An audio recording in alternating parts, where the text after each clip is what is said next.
हाँ जी, welcome to the first session on the financial intelligence. आज मैं पहला सेशन ले रहा हूँ आपका, और आगे जितनी ज़रूरत पड़ेगी आपको फाइनेंशियली इंटेलिजेंट बनाने के लिए उतने सेशन और लेता रहूँगा।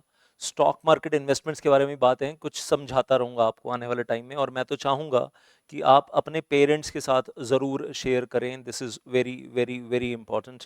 तो आज जो मैं शुरुआत कर रहा हूँ बड़े बेसिक लेवल पे लेकर जा रहा हूँ आपको, बहुत ही बेसिक लेवल पे।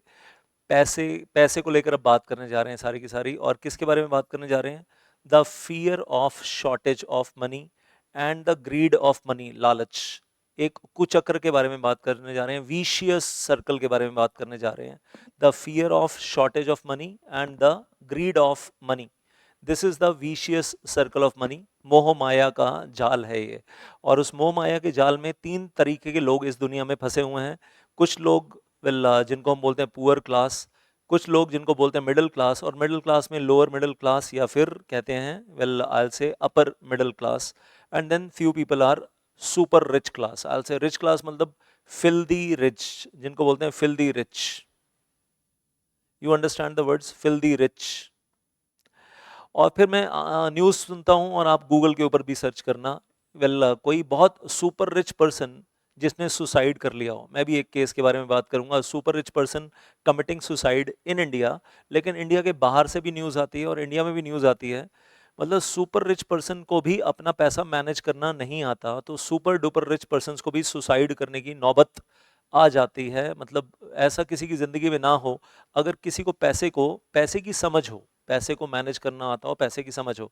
तो पुअर क्लास से शुरू करते हैं, और आप जिस कैटेगरी में आते हैं आप अपने हिसाब से दिमाग चलाते चले जाइएगा। Lower middle class, upper middle class, आप जिस कैटेगरी में आते हैं, you think about your own category as well, अपनी सिचुएशन के बारे में, और गलत कहाँ हो रहा है, क्या गलत हो रहा है। तो शुरुआत कर रहे हैं पुअर क्लास के साथ। पुअर क्लास में जो काम करने वाला व्यक्ति है वो एक सैलरी ले रहा है, एक मंथली सैलरी, विच में भी 20,000 पर मंथ बोलूँगा मैं आज की तारीख में। 20,000 पर मंथ भी पुअर क्लास ही है कहीं ना कहीं, क्योंकि फैमिली की रिक्वायरमेंट ज़्यादा हो जाती हैं और वो 20,000 पर मंथ में काम पूरा नहीं हो पाता है। या उससे कम वाले भी हैं, उससे कम वाले भी हैं।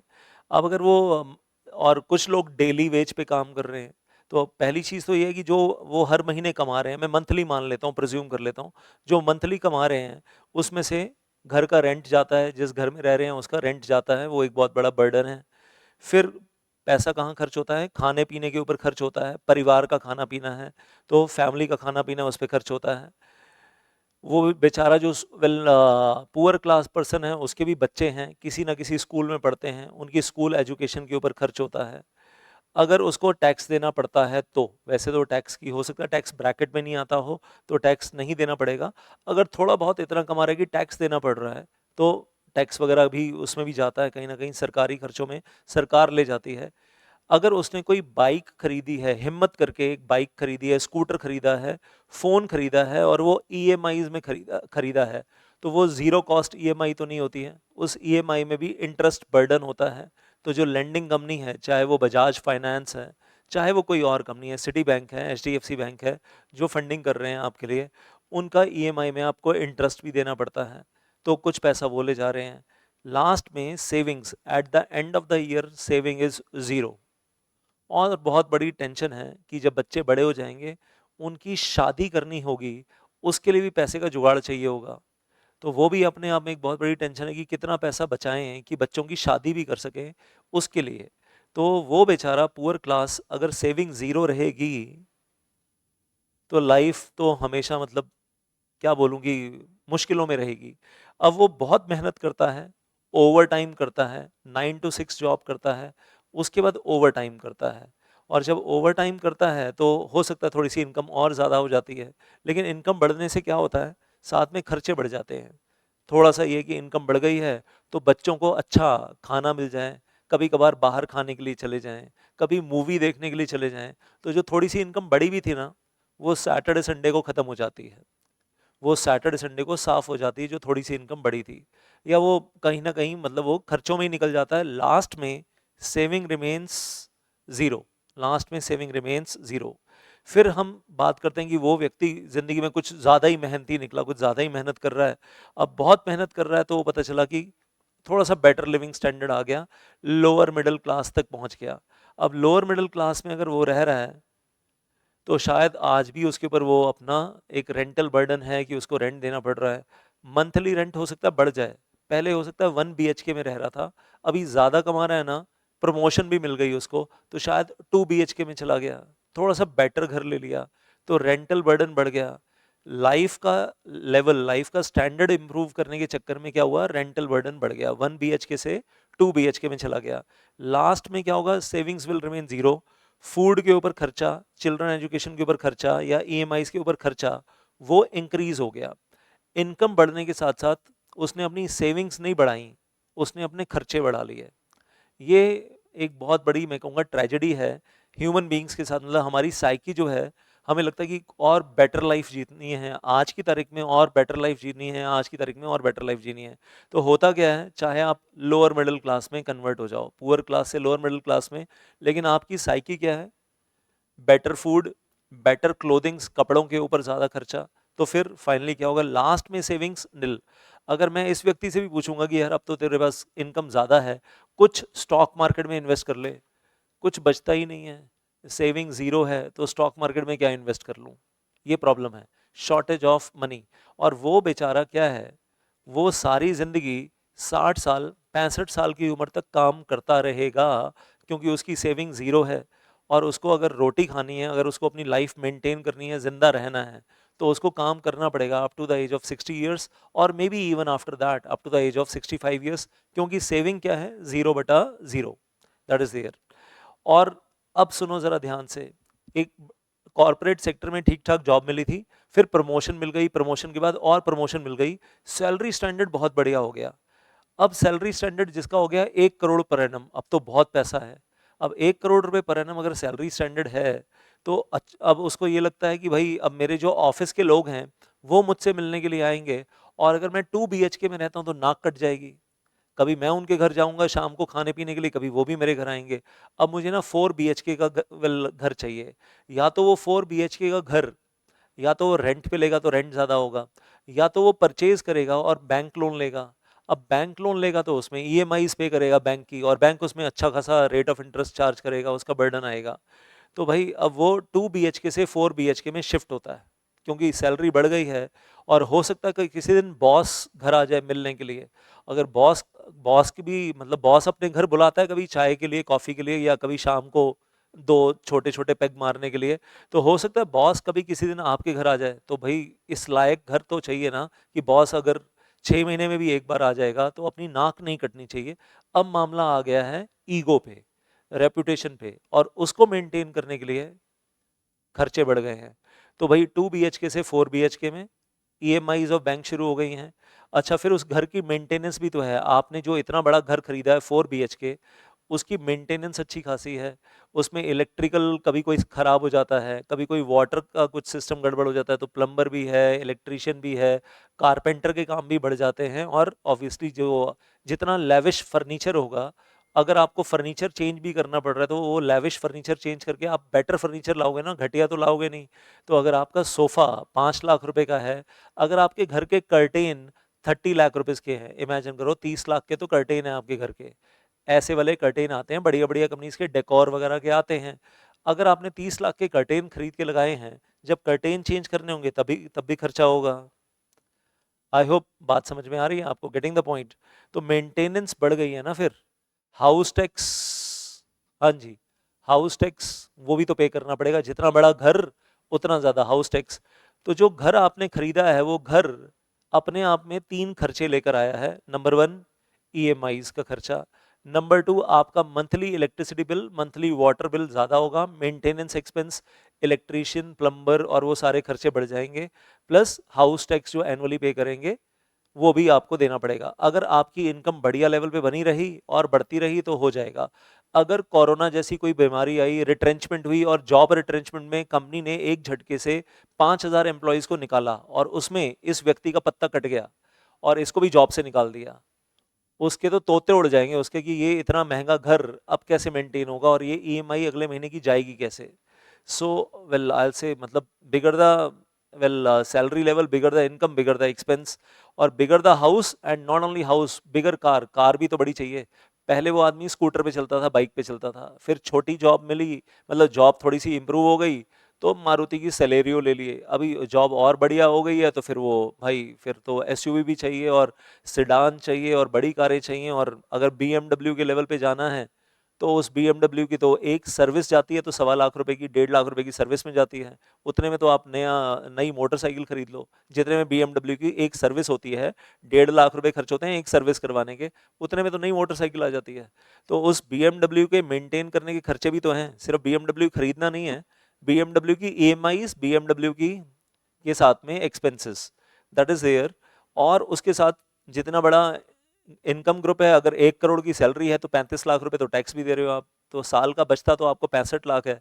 और फिर आप ये भी चाहोगे कि अब मेरे बच्चे ज़्यादा अच्छे स्कूल में जाएं, ज़्यादा बड़े स्कूल में जाएं, रेप्यूटेड स्कूल में जाएं, धीरू भाई अंबानी के स्कूल में पढ़ें, और फिर मंथली फीस बच्चे की 1 लाख रुपए पर मंथ है या 2 लाख रुपए पर मंथ है, तो 24 लाख रुपए पर एनम तो आप फीस भी पे कर रहे हो। फिर उस केस में मेरा इकलौता बेटा है तो मुझे उसको बहुत बढ़िया स्कूल में पढ़ाना है नौ, और अगर 2 बच्चे हैं तो खर्चा उसके हिसाब से मल्टीप्लाई कर लो। लास्ट में सेविंग्स क्या होने वाली है इस आदमी की? Zero, zero savings. क्योंकि इसके लिए इनकम बढ़ती है तो साथ में क्या बढ़ते हैं? खर्चे। सेविंग नहीं बढ़ाता ये, सेविंग्स के ऊपर बात नहीं करता, एक्सपेंसेस बढ़ाता चला जाता है अपनी लाइफ के। और ये आदमी टेंशन में जीता है, टेंशन में जीता है।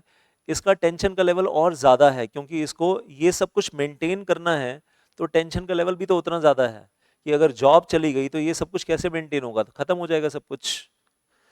आई होप गेटिंग दिस, बात समझ में आ रही है? Give me a thumbs up. And then I say rich class में चलते हैं हम। रिच क्लास के पास अपना एक बंगलो है। अब रिच क्लास जो पर्सन है उसके पास तो बंगलो है भाई, तो 400 गज का, 500 गज का, 1000 गज का बंगलो है, बड़े बढ़िया सा बिजनेस चल रहा है। और बढ़िया सा बिजनेस चल रहा है तो बिजनेस को एक्सपैंड करने के लिए और बड़ा बैंक लोन लिया हुआ है बिजनेस को एक्सपैंड करने के लिए। अब द पॉइंट इज, अब सोचो जरा, बिजनेस क्लास की बात करते हैं यहाँ पर, और फिर मैं एक एक्सट्रीम केस लेता हूँ यहाँ पर।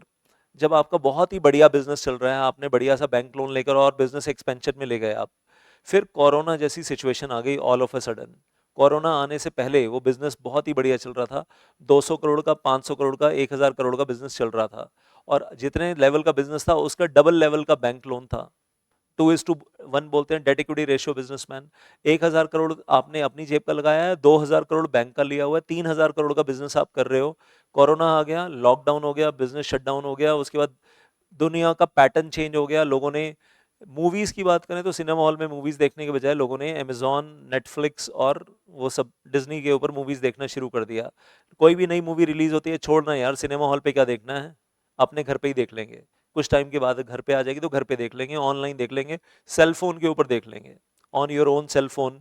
वही डिवाइस अब सबसे ज़्यादा प्यारी हो गई है। तो लोगों का टेस्ट चेंज हो गया है। रिलायंस जियो पे आ जाएगा, जियो सिनेमा पे कुछ ना कुछ आ जाएगा। एंटरटेनमेंट तो अब फोन में आ गया है। पीवीआर सिनेमा इतने बड़े बड़े खुले हुए हैं, खाली पड़े हैं, और एंटरटेनमेंट फोन पे चल रहा है। लोगों ने टेस्ट चेंज कर लिया, अपने घर के कंफर्ट में बैठकर मूवी देखेंगे, सिनेमा हॉल में क्या जाना है। पॉपकॉर्न ही खाने हैं तो घर में ही मंगा लेते हैं, सैंडविचेस खाने हैं, बर्गर खाने हैं तो घर में ही आ जाएंगे, सब ऑर्डर कर देंगे, स्विगी के ऊपर ऑर्डर कर देंगे, सामान तो सारा घर पे आ जाएगा। तो फालतू में वहाँ तो पॉपकॉर्न भी बहुत महंगे मिलते हैं, जो वहाँ 500 रुपये 600 रुपये के पॉपकॉर्न मिलते हैं, 20-25 रुपये के सेम पॉपकॉर्न तो घर पे बन जाते हैं। टेस्ट चेंज हो गया, तो बड़े बड़े बिजनेस कोलैप्स हो गए। और जब वो बड़े बड़े बिजनेस कोलैप्स हो गए, बिग बाजार, दिल्ली का सबसे बड़ा शॉपिंग मॉल या कहना चाहिए वो मार्ट, जहाँ लोग घर का सामान खरीदते थे, पूरा का पूरा कोलैप्स हो गया बिग बाजार, और बिग बाजार इंसॉल्वेंट हो गया। एग्जाम्पल है सामने। ऐसे बड़े बड़े बिजनेस जो हैं वो खत्म हो गए। देन आई से, अब क्या होता है, दिक्कत ये है कि जिसने वो कंपनी बनाई थी और बिजनेस बनाया था और बढ़िया चल रहा था, जब वो झटका लगा बिजनेस को और वो संभल नहीं पाया, सबसे पहले तो उसका पूरा बिजनेस पब्लिक ऑक्शन में बिक गया। उसके बाद बैंक कह रहे जी वहां से रिकवरी नहीं हो रही, आपका बंगलो पब्लिक ऑक्शन में बेचना पड़ेगा। उसके अगर सोल प्रोपराइटर है या पार्टनरशिप फर्म है तो बंगलो बेचना पड़ेगा। अगर उसके पास लग्जरी कार्स हैं जिसका वो सोल प्रोपराइटर ओनर है, वो हमें अटैच करनी पड़ेंगी, पब्लिक ऑक्शन में बेचनी पड़ेंगी। इस आदमी को अगर बंगलो से निकलकर अगर इसको फ्लैट में शिफ्ट होना पड़ेगा ना, 4 BHK, 5 BHK फ्लैट में भी शिफ्ट होना पड़ेगा ना, इसको लगेगा मेरी ज़िंदगी जो है ना तबाह हो गई है। कहाँ मेरा आलीशान बंगलो था, पैलेशियल हाउस, और कहाँ मैं 4 BHK 5 BHK में चला गया हूँ। ये जो 1 BHK से 4 BHK में गया ना, ये तो बड़ा खुश है, साइकोलॉजिकली स्टिल हैप्पी की लाइफ इंप्रूव हुई है। ये जिसका अपना पूरा बंगलो था, और एक नहीं 10-10 बंगलो थे, और 10 के 10 बंगलो बिक गए, और 4 BHK या 5 BHK में आकर रह रहा है, इसको सांस आनी बंद हो जाएगी। अब जो मेरे पुराने दोस्त हैं, इंडस्ट्रियलिस्ट हैं, वो मुझसे मिलने के लिए कहाँ आएंगे? दुनिया में क्या मुंह दिखाऊंगा? दुनिया में मुंह दिखाने लायक नहीं बचा। सारी कारें, लग्जरी कार चली गई। अगर इस आदमी को मारुति सेलेरियो खरीदनी पड़े अपने लिए, मूव अराउंड करने के लिए, जिस आदमी के पास 10-12 BMW हो या ऑडी हो, मर्सिडीज बेंज हो, रॉयल्स रॉयस फैंटम हो, उसको कहो कि मारुति सेलेरियो कार खरीद ले, तो मर गया वो आदमी, वो जीते जी मर गया। सुसाइड क्यों नहीं करेगा? और अगर हम ये बोलते हैं, CCD, कॉफी कॉफी डे का जो बंगलो का मतलब बिजनेस का ओनर था, उसने सुसाइड कर लिया, क्योंकि वो जब बिजनेस डाउन गया, CCD मतलब जैसे बरिस्ता कॉफी है, ऐसे ही आपने नाम सुना है ना सबने, CCD, हाँ, cafe coffee day, cafe coffee day और या कॉफी कैफे डे, जो भी आप बोलते हो, उसका जो मैनेजिंग डायरेक्टर था, प्रमोटर, MD, उसने अपनी BMW कार, एक रोकी फ्लाईओवर के ऊपर, नीचे नदी बह रही थी, हाँ तो ब्रिज कहना चाहिए, ओवर ओवर द रिवर, हाँ ब्रिज ओवर द रिवर, और ड्राइवर को बोला कि गाड़ी रोको। तो ड्राइवर को समझ में नहीं आया कि बॉस क्यों गाड़ी रुकवाना चाहते हैं। रुकवाई गाड़ी, और मैनेजिंग डायरेक्टर साहब फोन पे बात करते करते गाड़ी का दरवाजा खोल के नीचे उतरे, और ब्रिज के ऊपर जो साइड पे जो रेलिंग होती है उसके ऊपर चढ़े और कूद गए, और वहीं सुसाइड कर लिया। और ड्राइवर हक्का बक्का रह गया कि ये मेरे मैनेजिंग डायरेक्टर ने, कंपनी के ओनर ने, प्रमोटर ने क्या किया है। और सुसाइड नोट जो वो लिख कर गया ऑफिस में कि मुझसे बिजनेस का प्रेशर हैंडल नहीं हो रहा, बिजनेस की जो फाइनेंशियल कंडीशन खराब है वो बहुत बहुत बुरी है, वो मुझसे हैंडल नहीं हो रही, और बहुत सारे मल्टीपल प्रेशर्स हैं लाइफ के जो मैं हैंडल नहीं कर पा रहा हूँ। Super duper rich class BMW से उतर कर जाता है और सुसाइड कर लेता है। देखने वाले को लगता है कि 5 सेकंड पहले, 5 सेकंड 10 सेकंड पहले कार में बैठा था, और 10 सेकंड के बाद आदमी रिवर के अंदर कूद के जान दे देता है। विद इन 10 सेकंड्स दुनिया जो है वो बदल जाती है। तो प्रॉब्लम क्या हो रही है? अब ध्यान से सुनना। When we say fear and will greed of money, एक वो आदमी कमा रहा है जो डर में कमा रहा है, हाँ, डर है, शॉर्टेज है, इस महीने के पैसे हैं, अगले महीने के पैसे नहीं है, इस महीने की रोजी रोटी चल जाएगी, दाल रोटी चल जाएगी, अगले महीने का नहीं चलेगा। मतलब पैसा कमाया जा रहा है, फियर में कमाया जा रहा है। और दूसरा वो है जिसके पास ऑलरेडी बहुत है, 1 करोड़ है, पर 1 करोड़ पर एनम का पैकेज है, लेकिन अब उसको घूमने के लिए ना इंडिया में नहीं जाना, उसको थाईलैंड जाना है, उसको मालदीव जाना है, उसको बाली जाना है, उसको मलेशिया जाना है, उसको स्विट्जरलैंड जाना है, उसको स्विट्जरलैंड भी जाना है, उसको अमेरिका भी जाना है, और वहाँ के फिर वो खर्चे भी उसी हिसाब से हैं। और सब कुछ खर्च करने के बाद income zero, savings zero, income तो है लेकिन सेविंग्स जीरो। और वो आदमी ग्रीड में और कमाना है और कमाना है, लेकिन और लैविश खर्चे करने के लिए कमाना है, सेविंग्स करके इन्वेस्ट करने के लिए नहीं कमाना है। इस ग्रीड में होता है कि भाई पहला मौका मिलेगा, बच्चों की विंटर वेकेशंस होंगी तो मालदीव जा रहे हैं, समर वेकेशंस होंगी स्विट्जरलैंड जा रहे हैं, एक एक महीना जाकर यूरोप में लगाकर घूम कर आ रहे हैं, एक एक महीना। जहाँ जहाँ घूमने का खर्चा बहुत ज़्यादा है, कोई बात नहीं यार, इस ज़िंदगी में ऐश नहीं करेंगे तो कब करेंगे। और ऐसे आदमी की अगर जॉब चली जाए तो उसके तोते उड़ जाते हैं। अगर रिट्रेंचमेंट में उसको जॉब से निकाल दिया जाए तो जॉब करने वाला तो फिर वो मार खाता है। और वो ग्रीड का चक्कर है, सब ग्रीड, मतलब पैसा कम है तो फियर। अच्छा, क्या जो रिच क्लास है, क्या इनमें फियर फैक्टर होता होगा या नहीं होता होगा? जो रिच क्लास हैं, सुपर रिच, क्या फियर फैक्टर है उस लाइफ को मेंटेन करने का? यस या नो में मुझे चैट में आंसर देना।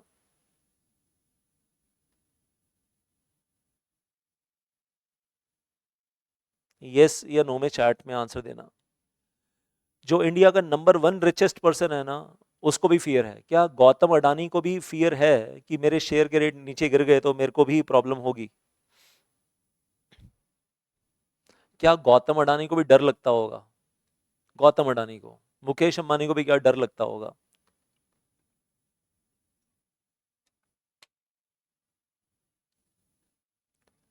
कि जो आज जो लिविंग स्टैंडर्ड्स आज मेंटेन कर रहा हूं, कल उससे नीचे ना जाना पड़े?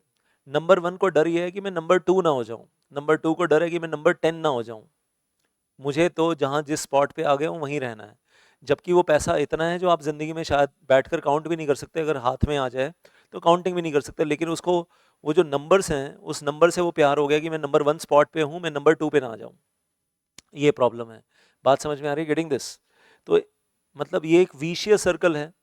और जो आदमी ग्रीड मतलब ग्रीड के चक्कर में कमा रहा है, वो भी कहीं ना कहीं वेल जब वो पैसे खत्म करके बैठ जाता है, इस आदमी के साथ स्पेशली बोलूंगा अपर मिडिल क्लास में, जो ग्रीड के चक्कर में और कमा रहा है और कमा रहा है, लेकिन क्या होता है जो सरप्लस मनी थी सारी खर्च करके सेविंग जीरो कर ली, वो वापस फियर फैक्टर में आ गया, वापस फियर फैक्टर में आ गया और फिर से कमाना मेहनत करना शुरू कर दिया है। फिर उसके बाद पैसा फिर से कुछ जुड़ गया है, फिर उसके बाद नहीं पिछली बार तो थाईलैंड में गए थे, इस बार तो अमेरिका जाना है। ग्रीड का नेक्स्ट लेवल आ जाता है, और वो ग्रीड का नेक्स्ट लेवल आने से क्या होता है लास्ट में अर्निंग जीरो हो जाती है। और ये माया का कुचक्र है जो चलता रहता है चलता रहता है चलता रहता है, कभी फियर में कमा रहे हैं कभी ग्रीड में। अब मैं आपको जो बता रहा हूँ, आपको ये फियर और ग्रीड का सर्कल तोड़ना है जिंदगी में। You have to break the circle of fear and greed. इस विशियस सर्कल को तोड़ना है और क्या प्राप्त करना है, फाइनेंशियल मोक्ष, मोक्ष की प्राप्ति करनी है। आपको क्या प्राप्ति करनी है, मोक्ष की प्राप्ति करनी है। और मैं वो स्पिरिचुअल मोक्ष की बात नहीं कर रहा हूं, मैं अभी फाइनेंशियल मोक्ष की बात कर रहा हूं।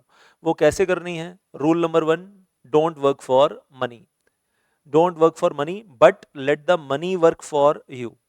आप पैसे कमाने के लिए काम नहीं करेंगे, पैसा काम करेगा आपको सुख देने के लिए। So don't work for money, let the money work for you, and even when you are sleeping, ये बड़ा इंपॉर्टेंट है। जब आप सो रहे हो तब आपका पैसा और पैसा कमा रहा है, ये बड़ा इंपॉर्टेंट है। जब आप जाग रहे हो तब नहीं, जब आप सो रहे हो आपके सोते हुए में आपका पैसा और पैसे कमा कर दे रहा है। Money is working for you, ये हो गया रूल नंबर 1। ये कैसे होगा सर, वो मैं बताता हूं अभी कि ये कैसे होगा। रूल नंबर 2, अब आपको ध्यान क्या रखना है, इनिशियली जो लोग मिडिल क्लास में हैं, आप हो मैं हूं, जो लोग मिडिल क्लास में हैं, इनिशियली वर्क हार्ड, बहुत काम करना है, मेहनत करनी है, जॉब करनी है, पैसा कमाना है, अच्छी सैलरी लेनी है। Do your job, create the savings, अपनी जॉब करके सेविंग्स क्रिएट करनी है, सेविंग्स इकट्ठी करनी है।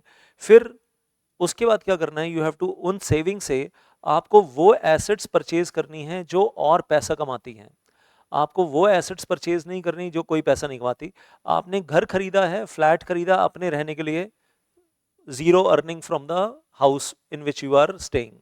आपने 1 करोड़ रुपए खर्च करके अपने लिए 4 BHK फ्लैट खरीदा या 3 BHK या 2 BHK जो भी फ्लैट खरीदा, zero earning is coming from the house. अगर वही 1 करोड़ रुपए आप किसी ऐसी एसेट में लगा दो which is earning you the further money, तो ये रूल नंबर 2 ये बड़ा इंपॉर्टेंट है, purchase those assets which earn you the money without your involvement, आपकी इन्वॉल्वमेंट के बिना वो एसेट्स पैसा कमा कर दें।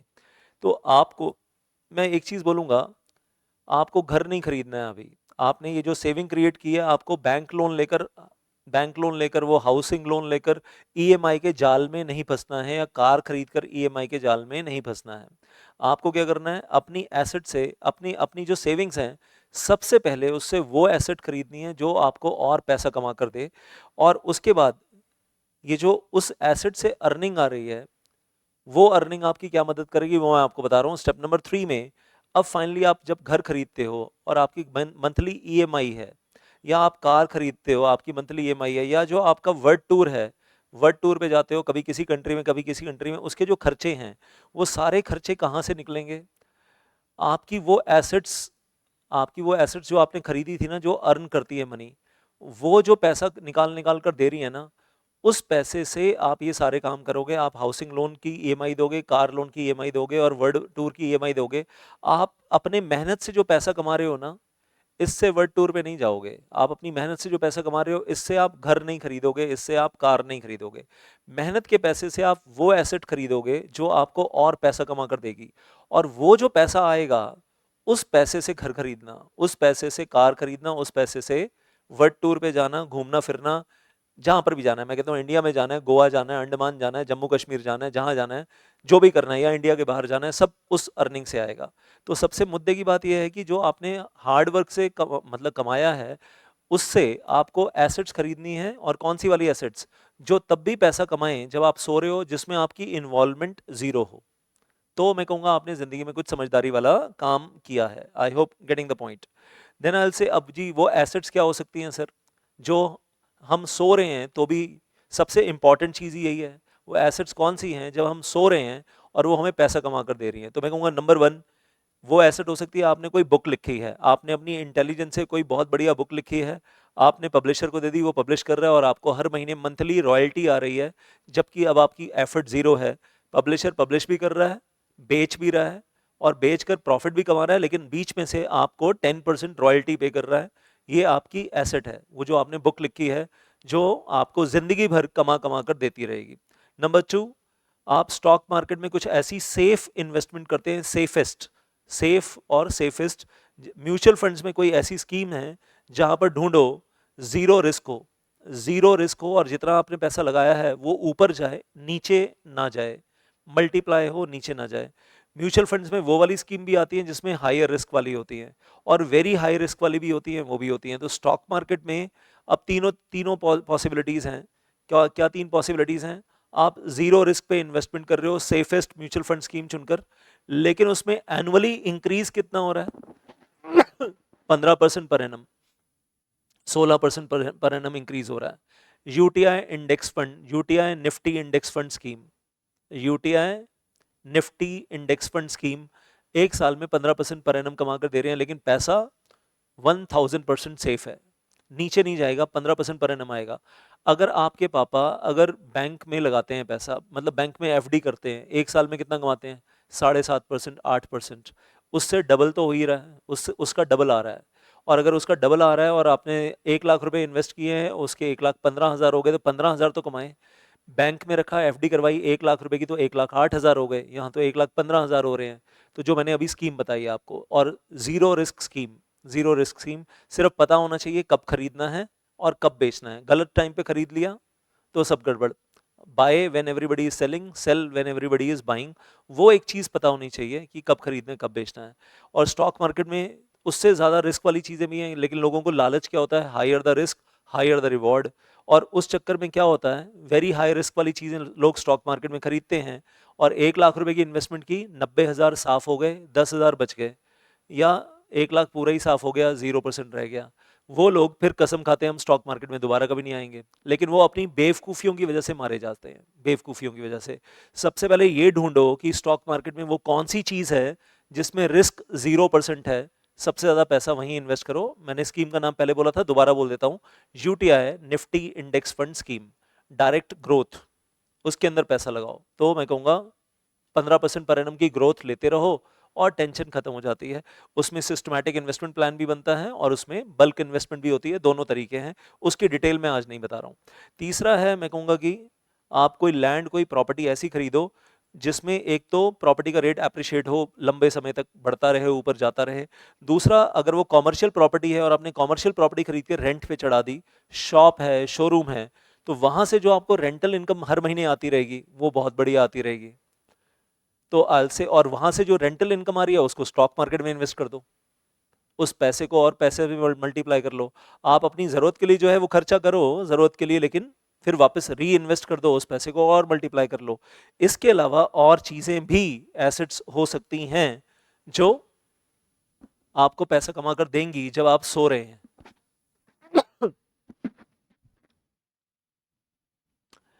प्रॉपर्टी खरीद के रेंट पे चढ़ा दो, ये बड़ा कॉमन है इंडिया में, बिल्कुल।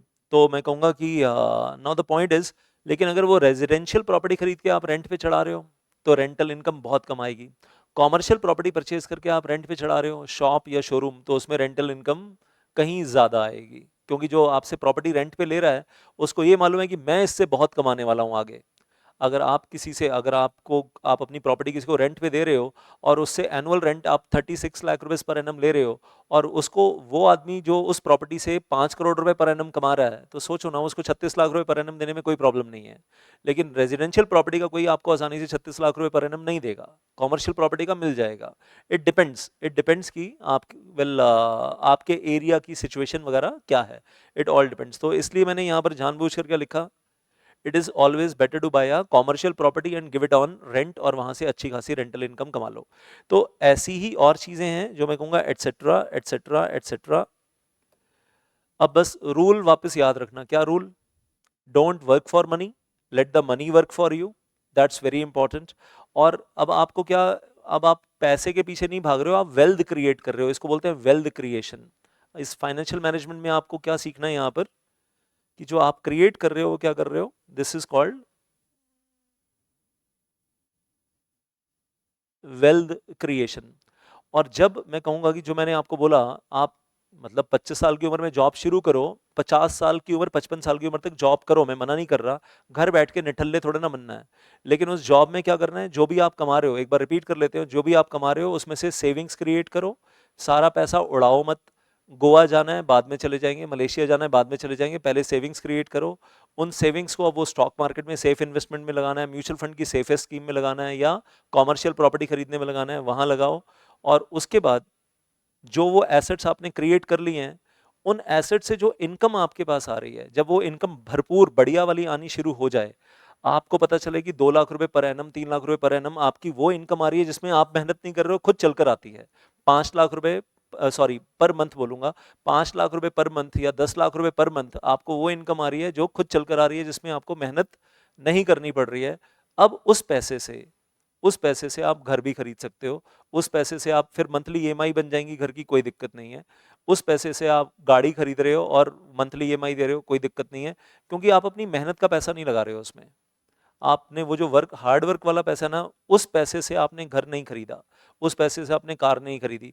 अब एक चीज ये समझना, क्या मैं अब सवाल पूछ रहा हूं आपसे, आपका खुद का घर, ओन हाउस, जो आप 1 करोड़ का या 2 करोड़ का खरीदते हो, आपकी ओन कार जो आप अपने डोमेस्टिक पर्पस के लिए यूज करते हो, क्या ये कोई इनकम जनरेट करके देगी? एक बार बताना मुझे, क्या ये कोई इनकम जनरेट करके देगी? हाँ जी शिवम, आपने जो इसमें लिखा ना डायरेक्ट चैट में, इसी को कॉपी पेस्ट करके एक बार पब्लिकली भी लिख दो, ओपन चैट में लिख दो। तो जब आप ये कह रहे हो कि आपका अपना घर, आपकी अपनी कार कोई इनकम जनरेट करके नहीं दे रही है, लेकिन आपकी अपनी कार की आप मंथली ईएमआई भी दे रहे हो, आप उसके अंदर पेट्रोल भी डलवा रहे हो, अगर आपने ड्राइवर रख लिया तो ड्राइवर की सैलरी भी दे रहे हो, प्लस उसमें कभी टायर चेंज करने हैं, वियर एंड टीयर हो गई, 25-30 हज़ार किलोमीटर पे टायर चेंज करने हैं, उसका कभी गियर सिस्टम खराब है, कभी क्लच सिस्टम खराब है, उसकी मेंटेनेंस है, रिपेयर है, उसका भी सारा खर्चा है, उसकी जब सर्विस पे जाएगी। आपका अपना घर और आपकी अपनी कार जो इतना खर्चा मांग रहे हैं, ईएमआई, मेंटेनेंस और पता नहीं क्या क्या, हाँ, is it asset for you or is it liability for you? अब ये सवाल है, क्या ये आपके लिए एसेट है या आपके लिए लाइबिलिटी है? आपके पापा शायद बोलते होंगे, मेरा घर जो मैंने बनाया ना, अपनी बहुत मेहनत से बनाया है, ये मेरी एसेट है, ये मेरी जिंदगी की सबसे बड़ी एसेट है, ये जो मैंने कार खरीदी है ना, ये मेरी बहुत इंपॉर्टेंट एसेट है। आपके पापा की शायद मेंटेलिटी ये होगी कि ये मेरे लिए एसेट है। अब आप बताओ, ये एसेट है या लाइबिलिटी है? तो सब लोग कह रहे हैं सर ये तो लाइबिलिटी है। मतलब पहले घर बनाओ और फिर घर के सारे खर्चे, कार खरीदो अपने लिए और फिर उसके सारे खर्चे। तो ये तो मतलब एसेट क्या होती है? एसेट वो होती है जो आपको इनकम क्रिएट करके देती है, जो आपकी इनकम बढ़ाती है, वो एसेट होती है। लायबिलिटी क्या होती है? जो आपकी एग्जिस्टिंग इनकम है उसको भी कम कर रही है, जो आपकी एग्जिस्टिंग इनकम है उसको भी पीती जा रही है और खत्म करती जा रही है, वो आपके लिए लायबिलिटी है।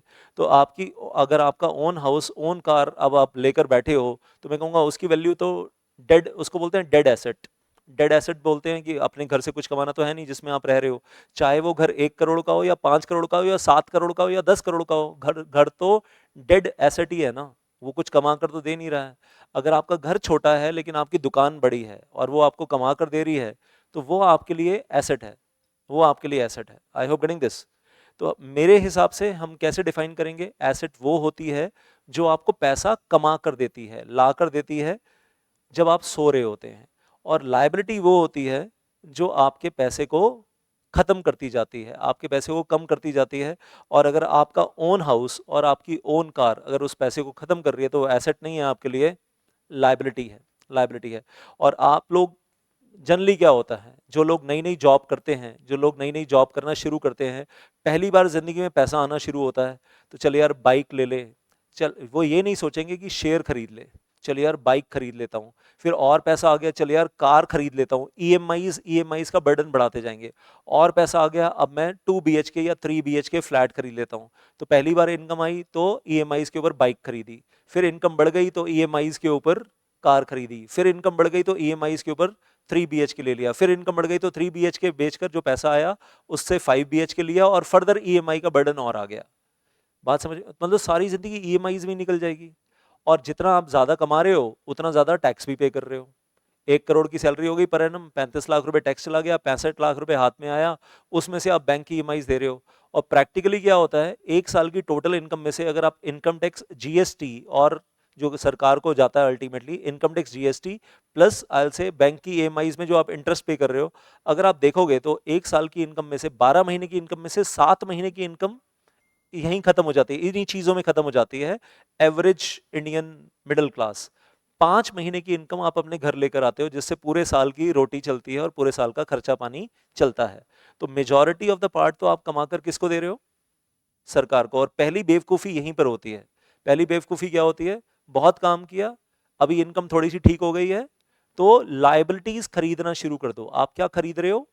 लाइबिलिटीज, जिसमें ईएमआई का बर्डन अपने सर पे ले रहे हो, और आप टेंशन में शुरू से आ गए, जिंदगी भर अब आप उस टेंशन में ही चलते रहोगे, और जवानी से लेकर बुढ़ापे तक 60-65 साल की उम्र तक इसी टेंशन में जीते रहोगे, और ऐसे ही जिंदगी खत्म हो जाएगी। क्योंकि आप खरीदते क्या जा रहे हो? अब जो हार्ड वर्क कर रहे हो, जो पैसा कमा रहे हो, उससे आप एसेट्स नहीं खरीद रहे हो। आपको लग रहा है कि एसेट है, वो बाइक, वो कार, वो घर, वो एसेट है। एक्चुअली वो आपकी लाइबिलिटीज हैं, और आपके लिए टेंशन बढ़ा रही हैं, कम नहीं कर रही हैं। नहीं सर, जिंदगी तो ऐसी होती है। और यही बेवकूफ़ी हमसे प्रीवियस जनरेशन कर चुकी, हमसे पहले वाली जनरेशन कर चुकी। आपको क्या करना है? जब पैसा आ रहा है तो कार मत खरीदो यार, मारुति उद्योग लिमिटेड के शेयर खरीदो। अगर बाइक खरीदने का मन कर रहा है, बाइक मत खरीदो, आइशर मोटर्स के शेयर खरीदो। 1 रुपए का शेयर आज 3,000 का हो गया है। 3,000 का शेयर कभी मतलब 60,000 का हो जाएगा, तो वो पैसा एप्रिशिएट होगा, वो डेप्रिशिएट नहीं होगा, एप्रिशिएट होगा। मारुति का शेयर 5,000 का मिल रहा था, 10,000 का हो गया, 10,000 से 20,000 हो जाएगा, पैसा एप्रिशिएट होगा। कार खरीदोगे मारुति की, डेप्रिशिएट होगी, 15 साल में लाइफ खत्म हो जाएगी, फेंकनी पड़ेगी। लेकिन 15 साल में यही पैसा अगर मारुति के शेयर में लगाओगे, तो 15 साल के बाद एप्रिशिएट होकर कहीं और पहुंच जाएगा। तो वो चीज खरीदो जो एप्रिशिएट हो रही है, वो चीज मत खरीदो जो डेप्रिशिएट हो रही है। बात समझ में आ रही है? जब आप हार्ड वर्क कर रहे हो, तो आप सबसे बड़ी बेवकूफी यही कर रहे हो कि जो खरीद रहे हो वो उन चीजों पे पैसा लगा रहे हो जो डेप्रिशिएट होकर खत्म हो जाती हैं। खरीदना क्या होता है? जो एप्रिशिएट होकर बढ़ जाए। बात समझ में आ रही है? Give me a thumbs up.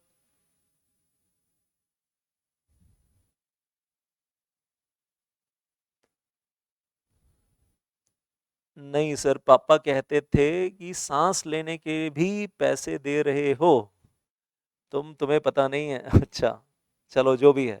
लेकिन पापा को थोड़ी सी चीजें शायद ये वाली समझानी और जरूरी है कि पापा, आपने जिंदगी भर मेहनत करके एसेट्स नहीं खरीदी, लाइबिलिटीज खरीदी है। जो घर खरीदा है वो लाइबिलिटी है, जो कार खरीदी वो लाइबिलिटी है, जो बाइक खरीदी वो एक लाइबिलिटी है। एसेट होता अगर आप वो घर बनाने वाली कंपनी के शेयर्स खरीद लेते, डीएलएफ के शेयर्स खरीद लेते। जो शेयर 10 रुपए का मिल रहा था, 250 रुपए का हो गया। जो शेयर 1 रुपए का मिल रहा था, वो 1.5 रुपए 2 रुपए का मिल रहा था, वो 3,000 का हो गया। तो वो सब कुछ खरीदना इंपॉर्टेंट था। लेकिन वो चीज़ें शायद पापा को आसानी से समझ में ना आए, समझ में आ जाए तो बहुत अच्छी बात है। तो अगर आप ये चीज़ मैनेज कर लेते हो, रूल नंबर 1, रूल नंबर 2 जो आपको स्क्रीन पे दिख रहा है, don't work for money, let the money work for you. And when you are working hard, तो उस पैसे से, सेविंग से, लाइबिलिटी मत खरीदो, एसेट खरीदो। और एसेट वो होती है जो आपको और पैसा कमा कर देती है उस वक्त जब आप सो रहे होते हो। और फिर वो जो एसेट से इनकम आएगी, उस इनकम से वर्ल्ड टूर भी करना, उस इनकम से अपने घर की ईएमआई भी देना। और घर कब खरीदना? मतलब तब खरीदना जब आपकी एसेट से इतनी इनकम आनी शुरू हो जाए कि आपके घर की ईएमआई उसी में से चली जाए। जो आप सैलरी लेकर आ रहे हो, जो आप हार्ड वर्क से सैलरी लेकर आ रहे हो, उस पैसे से आपको ईएमआईज नहीं भरनी है, उस पैसे से आपको और एसेट्स मल्टीप्लाई करनी है। ये चीज़ें हर कोई नहीं समझता है। एसेट्स की कुछ लिस्ट मैंने आपको यहाँ पर बता दी है। बाकी मैंने पिछले दिनों में आपको ये भी बताया था, और मैं आज रिपीट कर रहा हूँ, कि भारत सरकार की तरफ से वो एक पीपीएफ स्कीम है, बेचारे मिडिल क्लास को जो दिया गया है। 15 साल की स्कीम है, और इसमें आप हर साल 1.5 लाख रुपए पर एनम शुरू से डिपॉजिट करना शुरू कर दो। सोने का अंडा है, 0% टैक्स। जो पैसा जमा करवाओगे उस पर भी टैक्स जीरो हो जाएगा। जो पैसा आप इंटरेस्ट इनकम कमा रहे हो उसमें 8% पर एनम, उसके ऊपर भी टैक्स जीरो है। लास्ट में जब लमसम मिलेगा तो भी टैक्स जीरो होगा। और 15 साल में आप मान लो कि आप 1.5 लाख रुपए पर एनम जो जोड़ रहे हो, और कंपाउंडेबल इंटरेस्ट मिलता रहेगा, तो करते करते at the end of 15 years 50 lakh रुपए में वो कन्वर्ट हो जाएगा। 15 साल की मेहनत इक्वल टू 50 लाख रुपए, जीरो रिस्क। और दूसरा क्या है, इसमें आगे एक्सटेंशन करा लेना, there are 2 extension of 5 years each. और जब 50 लाख रुपए ऑलरेडी जुड़े हुए हैं और उसके ऊपर इंटरेस्ट मिल रहा है आपको 8% पर एनम के हिसाब से, तो 4 लाख रुपए पर एनम तो इंटरेस्ट ही आ रहा है आपका। मतलब ये तो हो गया 10 साल में 40 लाख रुपए, तो और इंटरेस्ट आने ही वाला है आपका अगले 10 सालों में। ऊपर से आप 1.5 लाख रुपए पर एनम और डाल रहे हो 10 साल, तो 15 लाख रुपए वो भी हो गया, तो 55 लाख रुपए के आसपास और आपका जुड़ना ही है, 55 60 70 लाख रुपए जुड़ना है। तो यही 50 लाख आपका कन्वर्ट 1 करोड़ नहीं, मैं मानता हूँ ये 1.1 या 1.2 करोड़ में कन्वर्ट हो जाएगा। और अगर हस्बैंड और वाइफ दोनों ये काम कर लेते हो तो 2.5 करोड़ रुपए के आसपास आपके पास हो जाएगा। 25 साल की उम्र में शुरू करो, 50 साल की उम्र में आपके पास 2.5 करोड़ रुपए पीपीएफ में पड़ा होगा, free from income tax, that is there. और अगर प्रोफेशनल काम करते हो, आप जॉब नहीं करते हो, जॉब वालों के लिए भी है, मैं तो कहूँगा प्रोफेशनल्स के लिए भी है। अगर आप अपनी खुद की प्रैक्टिस कर रहे हो तो भी पीपीएफ अकाउंट जरूर बनाओ, जॉब कर रहे हो तो भी बनाओ, और प्रैक्टिस कर रहे हो तो भी बनाओ, दोनों केस में बनाओ। और अगर आप प्रोफेशनल काम करते हो और प्रैक्टिसिंग कंपनी सेक्रेटरी बनते हो, तो उस केस में अगर आपकी annual income, annual turnover 2 crore या 2 करोड़ से कम है, तो 44 एडी का बेनिफिट ले लेना इनकम टैक्स एक्ट में। और क्या फायदा होगा उसमें आपको, वेल आई से 44 एडी का जब आप बेनिफिट लोगे तो भारत सरकार क्या प्रिज्यूम करेगी कि आपकी जो एनुअल इनकम 2 करोड़ है उसमें से सिर्फ 6% आपकी एक्चुअल इनकम है जिसके ऊपर आपको टैक्स पे करना है। तो 12 लाख रुपए आपका प्रॉफिट है जिसके ऊपर आपको 30% टैक्स पे करना है, which will be only 3.6 lakh. तो अपनी प्रोफेशनल इनकम के ऊपर 44 एडी का बेनिफिट जरूर जरूर लेना। अब सुनो, एक चीज और ध्यान से बताने जा रहा हूं, टैक्स प्लानिंग कैसे करते हैं लोग। सोल प्रोप्राइटर्स के लिए या मैं कहूँगा मतलब जॉब जॉब करने वाले लोगों के लिए और बिजनेस करने वाले लोगों के लिए जिंदगी में एक बहुत बड़ा फर्क कहाँ आ जाता है। जो जॉब में है, जब वो सैलरी मिलती है ना हर महीने, तो उसमें पहले से टैक्स कट के मिलता है। जो एम्प्लॉयर कंपनी है टैक्स काट लेती है, और टैक्स काटने के बाद टैक्स डिडक्शन एट सोर्स करने के बाद बैलेंस सैलरी हाथ में आती है। तो जो बेचारा जॉब में है, जो चाहे 1 करोड़ रुपए पर एनम कमा रहा है वो सैलरी, लेकिन 35 लाख रुपीज कट के हाथ में कितना आ रहा है, 65 lakh rupees. On paper salary है 1 करोड़, लेकिन टीडीएस 35 लाख रुपए कट गया और हाथ में आया 65 लाख रुपए। अब टैक्स प्लानिंग के एंगल से अगर बात करते हैं, how to use the income tax provisions to minimise the income tax liability. बड़े बिजनेसमैन क्या करते हैं वो भी समझ लेते हैं, मुकेश अंबानी, और उनकी साइकी भी एक बार समझ लेते हैं। वो उनके लेवल तो खैर कुछ अलग ही टाइप के हैं, हम कुछ बेसिक चीजें यहाँ पर समझ लेते हैं। अगर मान लो आप एक सोल प्रोप्राइटर हो, अगर आप एक सोल प्रोप्राइटर बिजनेस करते हो, आपकी दुकान है, सोल प्रोप्राइटर बिजनेस है, आप अपनी सेल्स टर्नओवर उठाते हो और सेल्स टर्नओवर में से पहले सारे बिजनेस एक्सपेंस माइनस करते हो। बिजनेस एक्सपेंस माइनस करने के बाद जो भी दुकान के एक्सपेंस हैं शॉप के, फिर आपके पास आता है profit before tax. Profit before tax के ऊपर मान लो 1 मिनट के लिए कि सरकार ने टैक्स कम भी कर दिया है, तो 25% इनकम टैक्स प्रिज्यूम कर लो, वैसे तो 30% है, प्रिज्यूम कर लो 25% कर दिया है, तो 25% इनकम टैक्स पे करते हो। फिर बचता है आपके पास प्रॉफिट आफ्टर टैक्स, और प्रॉफिट आफ्टर टैक्स जो बचता है उसमें से आप अपनी कार खरीदते हो, अपना ड्राइवर का खर्चा करते हो और अपने घर के सारे एक्सपेंस करते हो, दैट इज देयर। लेकिन अच्छा खासा 25% टैक्स सरकार ले जाती है। अब दूसरी तरफ सुनो जरा ध्यान से, आप अपने सोल प्रोप्राइटर बिजनेस को अगर कन्वर्ट कर दो एलएलपी फॉर्म में या प्राइवेट कंपनी की फॉर्म में, घर में क्या है, हस्बैंड वाइफ मिलकर एलएलपी बना लें, हस्बैंड वाइफ मिलकर प्राइवेट कंपनी बना लें, तो अब फायदा क्या होने वाला है, ध्यान से सुनना मेरी बात। सेल्स टर्नओवर है आपकी, वही वही शॉप है, सेम शॉप है, सिर्फ सोल प्रोप्राइटरशिप नहीं है, हस्बैंड वाइफ ने मिलकर उसको एलएलपी में या प्राइवेट कंपनी में कन्वर्ट कर लिया।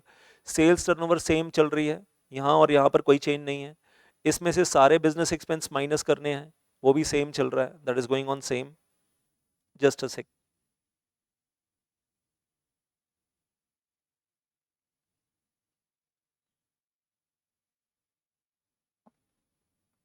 हाँ जी, नाउ व्हाट हैपेंस, ये दोनों तो सेम चल रहे हैं। उसके बाद जो कार परचेज करनी है वो आपको मतलब खुद के नाम से परचेज नहीं करनी है, एलएलपी के नाम से या प्राइवेट कंपनी के नाम से कार परचेज करनी है, और उनके बैंक अकाउंट से पैसा जाएगा। मतलब एलएलपी के बैंक अकाउंट से, लिमिटेड लायबिलिटी पार्टनरशिप या प्राइवेट कंपनी के बैंक अकाउंट से पैसा जाएगा। तो परचेज ऑफ कार करना है लेकिन उनके बैंक अकाउंट से। अब जब कंपनी के बैंक अकाउंट से प्राइवेट कंपनी या एलएलपी के बैंक अकाउंट से पैसा जाएगा, और फ्यूचर में उस कार में जो पेट्रोल होगा वो भी कंपनी के बैंक अकाउंट से जाएगा, जो उस कार की सर्विसेज होंगी, सर्विसिंग होगी, जो 6 महीने में एक बार हो रही है, 3 महीने में एक बार हो रही है, वो सारी उस कंपनी या एलएलपी के बैंक अकाउंट से होगी। कार में टायर चेंज होना है, कार में रिपेयर, इन जो भी रिपेयर होना है, सब कुछ कंपनी के बैंक अकाउंट से होगा, आपके पर्सनल बैंक अकाउंट से नहीं है। और जब ये सारे खर्चे कंपनी करेगी तो प्रॉफिट बिफोर टैक्स कम हो जाएगा, और आपको जो सरकार को इनकम टैक्स पे करना है वो कम हो जाएगा। आप अगर बिजनेसमैन हो, अगर आप छोटा मोटा बिजनेस करते हो तो इस तरीके से कर सकते हो। प्लस आपको ड्राइवर की सैलरी देनी है तो वो भी कंपनी दे रही है या एलएलपी दे रही है, वो भी आपका बिजनेस एक्सपेंस हो गया। और सैलरी इतनी है कि ड्राइवर को भी कोई इनकम टैक्स पे नहीं करना होता उसके ऊपर, लेकिन आपकी कंपनी का प्रॉफिट बिफोर टैक्स कम हो गया। आपको जो न्यू हाउस प्रॉपर्टी खरीदनी है आप अपने नाम से नहीं खरीदोगे, प्राइवेट कंपनी खरीदेगी, एलएलपी खरीदेगी अपने नाम से। और जब वो हाउस प्रॉपर्टी खरीदेंगे तो उसके ऊपर डेप्रिसिएशन बुक्स ऑफ अकाउंट्स में चार्ज करेंगे, और जब बुक्स ऑफ अकाउंट्स में डेप्रिसिएशन चार्ज करेंगे तो इनकम टैक्स लायबिलिटी कम हो जाएगी। प्रॉफिट बिफोर टैक्स में डेप्रिसिएशन चार्ज करेंगे तो वो भी इनकम टैक्स लायबिलिटी कम होगी। आपकी कार में भी जो डेप्रिसिएशन लग रहा है एनुअली, डेप्रिसिएशन की फिगर डालते ही आपका प्रॉफिट बिफोर टैक्स और कम हो जाएगा, आपकी इनकम टैक्स लायबिलिटी और कम हो जाएगी। न्यू हाउस प्रॉपर्टी खरीदी, कार या कार खरीदी तो एलएलपी के बैंक अकाउंट से, प्राइवेट कंपनी के बैंक अकाउंट से। अब बोर्ड, आपका मन कर रहा है लंदन जाना है, हस्बैंड वाइफ को लंदन जाना है घूमने के लिए, बोर्ड मीटिंग लंदन में रखवा लो। प्राइवेट कंपनी है, पब्लिक कंपनी हो प्राइवेट कंपनी हो, बोर्ड मीटिंग इंडिया के बाहर करना अलाउड है, लीगली अलाउड है, तो बोर्ड मीटिंग लंदन में रखवा लो। आने जाने का खर्चा, हस्बैंड वाइफ का जो भी एयर फेयर का खर्चा है सारा कंपनी बियर करेगी। लंदन में जिस होटल में बोर्ड मीटिंग रखी है वहां पर रहना है एक रात, उसका खर्चा भी कंपनी बियर करेगी। उसके बाद मैं कहता हूँ 4-5 रातें 10 रातें आपको फालतू रहना है, कुछ अपने पर्सनल अकाउंट से भी कर लो, कुछ पर्सनल अकाउंट से कर लो। एक रात का खर्चा और एक दिन का खर्चा वो है वो कंपनी कर देगी, और आने जाने का जितना एयर फेयर है वो सारा कंपनी कर देगी कंपनी, और उस हिसाब से प्रॉफिट बिफोर टैक्स कम हो जाएगा। तो बोर्ड मीटिंग कभी गोवा में, कभी लंदन में, कभी न्यूयॉर्क में, वॉशिंगटन में, कभी थाईलैंड में, कभी मॉलडीव्स में करवाते रहो बोर्ड मीटिंग। सारा खर्चा आने जाने का एयर फेयर कौन बियर करेगा? कंपनी। और वहां पर होटल का एक दिन का स्टे और खाना पीना कौन बियर करेगा? कंपनी। बाकी जो है वो 5-6 दिन 10 दिन एक्स्ट्रा स्टे मारना है वो अपने खर्चे पे कर लो। अब इस सब से क्या होगा? It will reduce your profit before tax, और प्रॉफिट बिफोर टैक्स की फिगर जितनी कम हो जाएगी, आपकी जो इनकम टैक्स लायबिलिटी है to pay the income tax to the government वो कम हो जाएगा। लोग कंपनी के खर्चे पर घर में जो फ्लोर क्लीनिंग के लिए वो फिनाइल और वो सब कुछ होता है ना, फ्लोर क्लीनिंग के लिए जो भी आता है केमिकल, वो कंपनी के खर्चे पे खरीद लेते हैं। घर का सोफा खरीदना है तो कंपनी के कार्ड से खरीद लिया और बोल रहे हैं जी कंपनी के ऑफिस में रखा, जबकि रखा घर में है, और उसकी डेप्रिसिएशन चार्ज कर रहे हैं। सोफा क्या है? एसेट है, फर्नीचर है, उसकी डेप्रिसिएशन चार्ज कर रहे हैं, और डेप्रिसिएशन चार्ज कर रहे हैं तो प्रॉफिट बिफोर टैक्स। तो ये जो बिजनेसमैन है ये उनके लिए एक एडवाइस है। क्या एडवाइस है? कार अपने पर्सनल नाम से नहीं खरीदो, घर अपने पर्सनल नाम से नहीं खरीदो, सोफा फर्नीचर अपने पर्सनल नाम से नहीं खरीदो।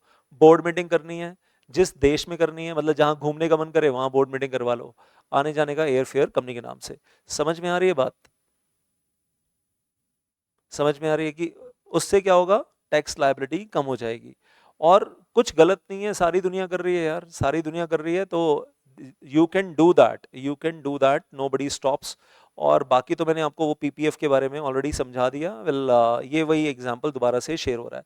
तो मुझे लगा थोड़ी सी फाइनेंशियल इंटेलिजेंस की बातें आज शुरू कर लें, और मैंने आपको काफ़ी कुछ, थोड़ा बहुत नहीं, काफ़ी कुछ आज समझा दिया है। बाकी हम नेक्स्ट सेशन में मिलेंगे तो हम नेक्स्ट सेशन में और डिटेल में बातें करेंगे, और वो जो UTI Nifty index fund scheme वगैरह मैं बोल रहा था उसके बारे में भी आपको बताऊंगा। 0% risk and you are earning 15% 16% per annum in the stock market with zero risk actually. तो वो कैसे करना है, लेकिन वो कब खरीदना होता है, कब बेचना होता है, कैसे करना होता है, वो सब कुछ बताऊंगा आने वाली क्लासेस में। Thank you so much. जय माता दी। तो आज के लिए इतना ही। हाँ, बाकी हम नेक्स्ट क्लास में मिलेंगे। Thank you so much. जय माता दी।